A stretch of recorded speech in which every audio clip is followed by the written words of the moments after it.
Now, guys, before we start this video, there's a few things I need to get off my chest. There's nothing to worry about. Just want to say a big get well soon to Pele. Apparently, he's now responsive, and at first he was in non-responsive care or something like that, and there was rumors that it might be over, but hopefully he does pull through and we get to see more years of the GOAT in what I consider to be the godfather of football, and it would be nice for Brazil to take it home for him.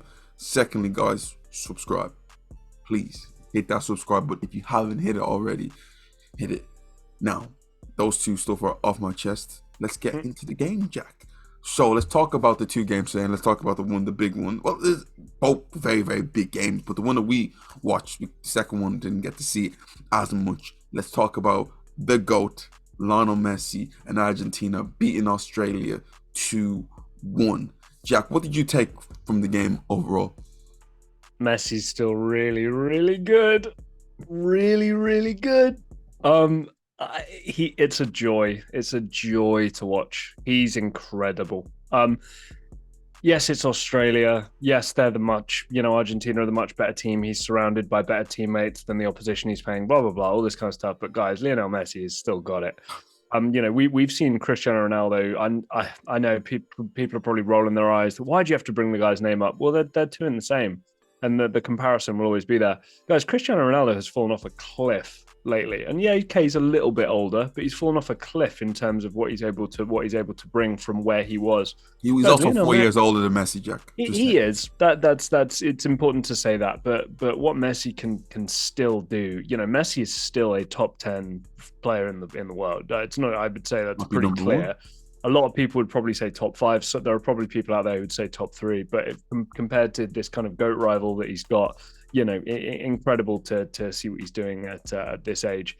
I'm still not totally convinced by Argentina.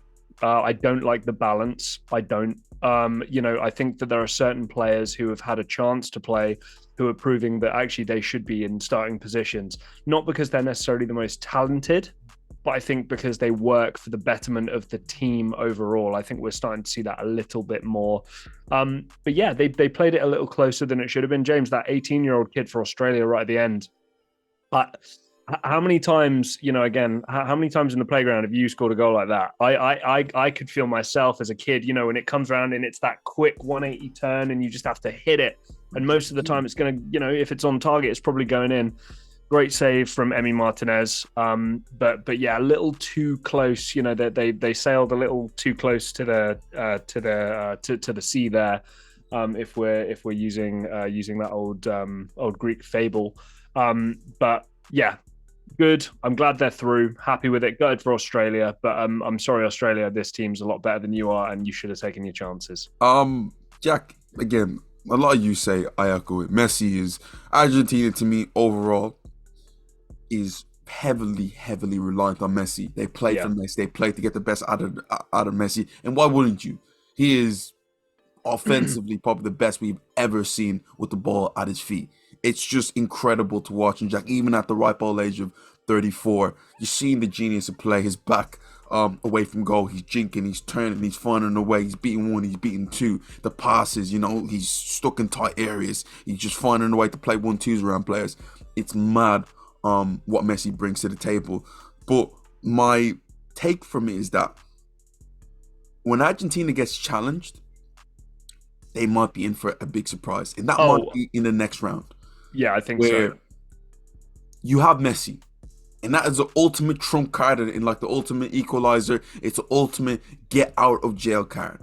But at times, I just don't feel that this team has enough to go all the way. And the only reason that you give this team a chance is the fact that they have Lionel Messi. I think defensively, I ask myself why is Martinez not playing? That one's a bit of a weird one to me. I'm not really sure. Lautaro Martinez. Yeah. No. Martinez from Manchester United. Oh right, yes. No, he was great. He was terrific, wasn't he? He came on to me. Yeah. But I feel like every time he's come on, he's had a big impact. Emi Martinez, Jack. We talk about what's the best goalkeepers in the world, and maybe he plays for Villa. People don't really consider him as an elite.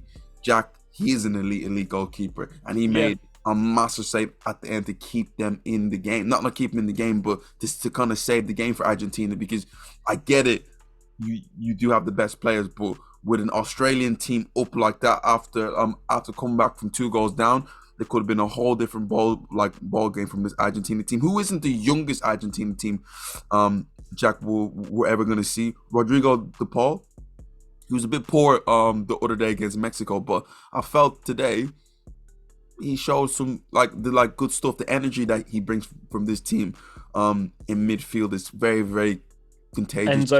Enzo Fernandez has been very impressive as well. You know, yeah. They have some good bits there, but all them bits is to cater for Messi. And at times, do you not feel like they kind of play within themselves a little bit? And I think you've kind of said it there. I think a lot of the elite players in world football play for nations where you can look shoulder to shoulder and you can go, wow, there's another elite player playing for an elite team. Not to be rude, but you got McAllister there, who's at Brighton, and that's not to be harsh to Brighton, but he's probably thanking his lucky stars that he's playing with Lionel Messi. Martinez as well, maybe the same kind of thing. So to me, I think if the midfield can be workmanlike and not make mistakes and put the work in, I think the defense is strong enough to be able to put out fires. But James, at the end of the day, it's going to be the same old thing with Argentina. They're going to need to be able to outscore opposition players. And I look at Papu Gomez on one of the wings. I don't know if that's your best option out there. Julian Alvarez looks really, really good, I would say. But again, there is that kind of third piece that's needed, and it's not to sound too British, but you need that focal point and that central piece. And I just don't know if Argentina have really had that historically. I mean, you could look at like a Gonzalo Higuain and think, oh, there's your guy kind of thing, or an Aguero, but none of them really provide like an attacking focal point. I don't know if I'm making myself clear enough there, but sorry. I get you from a certain point, but I look at Argentina teams of the past. This team probably has the best balance we've ever seen from our Argentina team that can get the best out of Lionel Messi. Before you had Gonzalo Higuain, you had Di Maria, but Di Maria is still there. Like Di Maria is there. He will be effective for them. But you also had Aguero too, Tevez, loads of striking options. Right. But when you looked at the midfield, it looked quite light. Then go backwards to defense, it wasn't quite great. I feel like they have good balance that caters towards the needs of Lionel Messi. I ask myself in a certain point right now, what's going on with Lautaro Martinez? Because Jack, he looks totally off it. Every time the ball falls to him in a situation to score, and I'm not talking about half chances, I'm talking about clear-cut opportunities. Messi laid the ball over to him 4 or 5 times, 2 to 3 times, and he's fluffing his nines. So he's shot of confidence right now. Julian Alvarez looks like a much better option. He was able to take his goal today. I'm scrolling down through the bench of them, and I'm seeing a guy there called Paulo Dybala. And I ask myself, why can't the Argentina manager find a way for him to play in this team? I get it, it's Messi, it's like the central stuff right there, but surely Dybala can find a place out wide.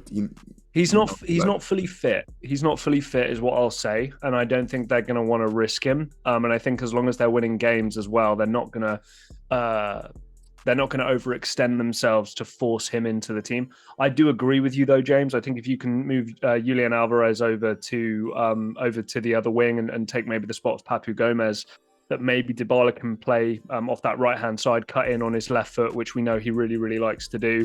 You can allow Messi to, do basically whatever he wants as well. But again, I do kind of stand by what I said. There isn't that central point where the centre-backs go, wow, we have to worry about him. We have to really worry about him, as the striker.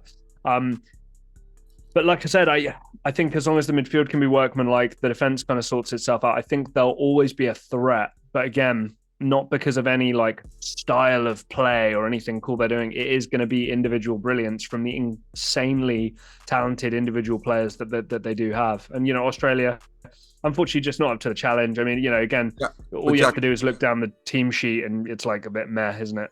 But Jack, just to touch on Australia quickly, yeah, to a certain point, like the quality difference is there. Argentina's quality is just there to be shown. But if you're Australia, You lose off a Matt Turner mistake, and you had some very, very good opportunities, Jack, to get yourself Yep. level in the game. Are you leaving this and kicking yourself? Or are you leaving it with your head held high, thinking, okay, not I bad? think head held high. I mean, we have to remember the Australia goal. I mean, that shot is going rose ed. That's missing wide. That's missing high. I mean, poor old Enzo Fernandez. I mean, that's one of the most unlucky own goals I've ever seen. You know how much I hate deflected goals. That's one of the worst deflected goals I've ever seen conceded in my entire life. Anybody who hasn't seen it, I beg you go watch it, because honestly, that Australia goal was one of the luckiest things I've ever seen. There were a couple of chances which maybe they should have taken, but again, the opposition you're dealing with, the country that you hail from, stick to rugby, lads. You're good at They rugby. were, um, But they James, I were like will that. say, so fifth consecutive World Cup, right? I think I heard in the commentary. I think they've been to six now. Mhm. Again, these are building blocks. We're But going to Jack, get I'm onto pretty sure another this is team here. this is one of their first knockout stage games. So this is a massive, massive accomplishment. Just to be in this situation Yeah, here is we're gonna is we're big to gonna me. talk about it with another team here shortly. But it's building blocks. These countries with the infrastructure they have, the athletic talent that they have historically in other sports, these at some point will provide stresses to the soccer world. Apart from the traditional teams that you would see, it's not right now, but it's building blocks for the future. Speaking of soccer, let's talk about Netherlands versus the USNA. All right, the USNA men's national team. USMNT. Yes, Yeah, this is. I just don't get that. But they're out of the World Cup, losing 3-1 to the Netherlands. And to be fair, Jack, me looking at the game and predicting it this morning, and like as soon as the tie was made, I had America going through. But Oh, did you? I did. Um, I did have America going through. I just felt what I was able to see in them three group games made me realize that okay, Netherlands haven't been tested yet to that certain point. They coast through their group stage, and I just thought with what America have, especially in that midfield and how athletic they are, and how they're able to, in my opinion, really stretch this team. They can frustrate Netherlands and like maybe sneak out a 1-0 draw. The biggest thing for America is that just Jack, the lack of ability to first of all create good chances and take them. That's where to me they're letting themselves down. But I felt Jack overall, from start to finish, from goalkeeper to striker to even manager, Netherlands was just head and shoulders above America. It was a total masterclass. Yeah. Fair play to them. They didn't draw into any trap of America. They didn't high press. They waited for America to come on to them. They invited the pressure, and they were able to hit them on the counter attack. I felt Dumfries was just tremendous, the man of Yep. the match. Two goals, no, one goal and an assist. Just overall, he was just tremendous.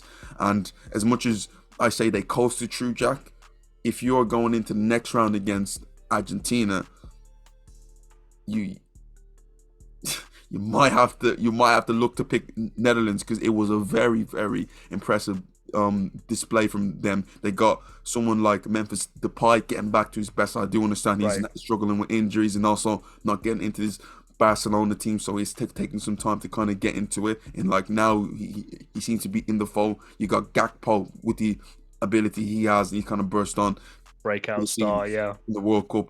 Roger Van Dijk running things at the back, and Frankie De Jong, Jack, you know, James, playing I on a was very just going to say this match was to me just personified by culture, football intelligence, and just growing up and playing the game. James, the United States have never, in their history of a soccer playing nation, come across a player with the talents of Virgil van Dijk. They've never come across a player with the talents of Frankie de Jong. These guys see the game, play the game, and understand the game from a completely different perspective than any of these American players. Now, I know there's a couple of the guys in America there who maybe got to a European academy when they were in their teenage years. But James, the likes of Frankie de Jong, Van Dijk, these kinds of guys, that they have been learned. This yeah. is the Johan Cruyff DNA. This is the Ajax Amsterdam, PSV Eindhoven, the Dutch total football DNA that is just coursing through their veins.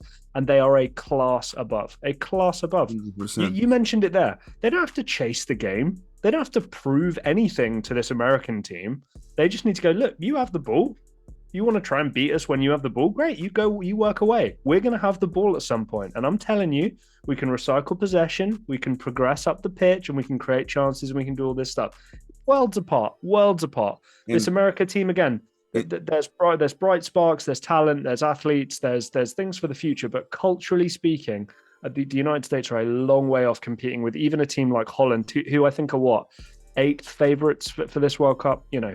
But Jack, even like you look at the first goal, you talk about the Dutch way, the total football way, Jack, the ability from them to start off with their goalkeeper or like the defense and make their way with 1-2 passes, long, short, all the way to long into Dumfries with the cut back into Memphis Depay with that Messi type finish into the far corner. It was just total football personified, and Jack, as we mentioned throughout this whole time, just a complete class above. Now, I look at it from this point of view from America, Jack. To me, this has been a whole bonus for them.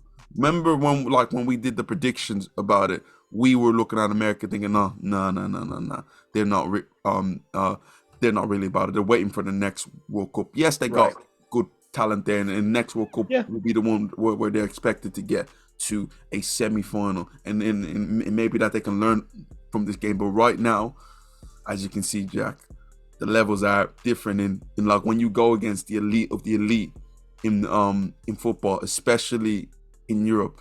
It's just a whole different ball game, and the quality was there. James, the best prospect shooting guard at high school or at middle school, or the best prospect quarterback, right, or the, I don't know, first baseman. I don't know what baseball is. But all those guys, the best in that country, that big country with a lot of money, with a lot of investment in sport, with a good sporting culture and all that kind of stuff, right? That person needs to choose soccer, needs to choose football, and needs to sign for an academy in England, in Spain, in Germany, right? That's what needs to keep happening. Because again, what I think we're still finding is it's these kind of like, I don't want to call them like social outcasts, but I think a lot of the time, like, soccer is still not the number one sport in these schools and stuff. James, when you and I were at school, being captain or being a starting member of your football team or your college team or whatever, that was the biggest thing. This wasn't like I'm going to join the tennis team. Like, it was a real honor and a privilege and something everybody wanted. Until I think that starts to change, I think we're still going to see these kinds of issues. But Jack, we see this with players who are incredibly talented from an athletic standpoint.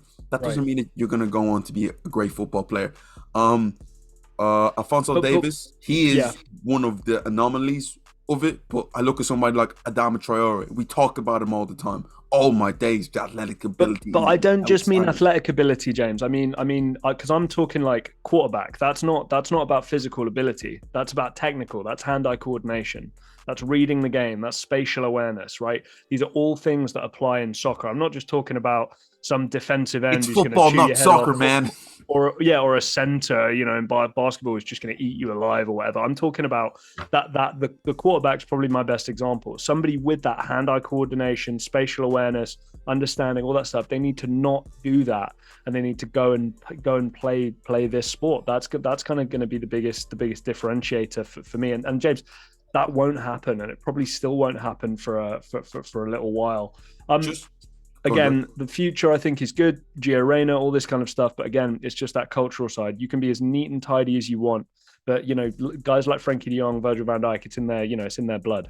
Jack, just a quick take on the quarterfinal between Argentina and Netherlands, which is to me a beautiful, poised quarterfinal that you can, Jack, you can look at it from both sides.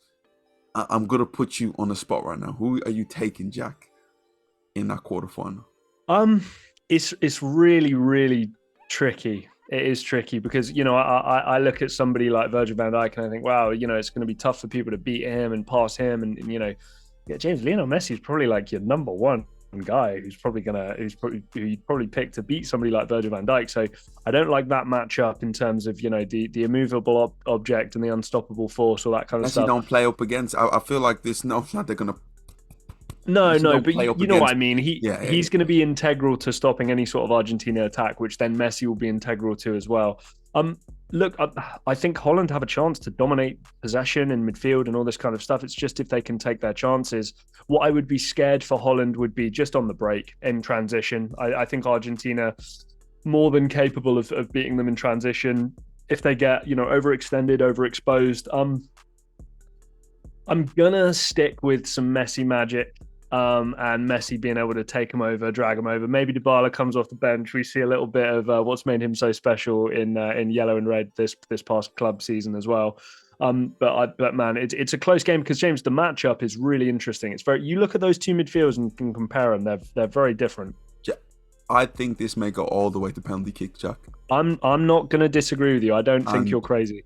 I think Argentina will pip them in penalty kicks just for the fact that you got somebody like Emi Martinez there who, from the spot, is one of the best rounds. So I'm just going to say Argentina go through on penalties. I'm inclined to agree with you, to be honest, mate. Well, listen, Netherlands, if in normal time, I would go for Netherlands. Yeah, but I just think that both teams are going to be stale. As great as Messi is, he might not be able to outscore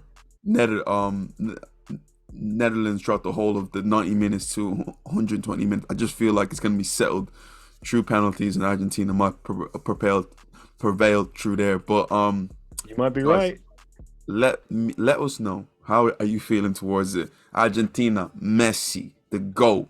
Yeah, can Argentina go all the way? All right, incredible performance by Messi against Australia. Can he lead them to the next round against Netherlands? I want to hear about it. Gakpo, Memphis Depay, Frankie de Jong. Let me know, guys. Can you beat Argentina? Comment down below. Obviously, American fans too, Australian fans. Let me know about the next World Cup. Can you guys get to that? And also your opinions of the game, guys. This is Box to Box Football. Jack and James. Hit that subscribe button, and we will see you next time.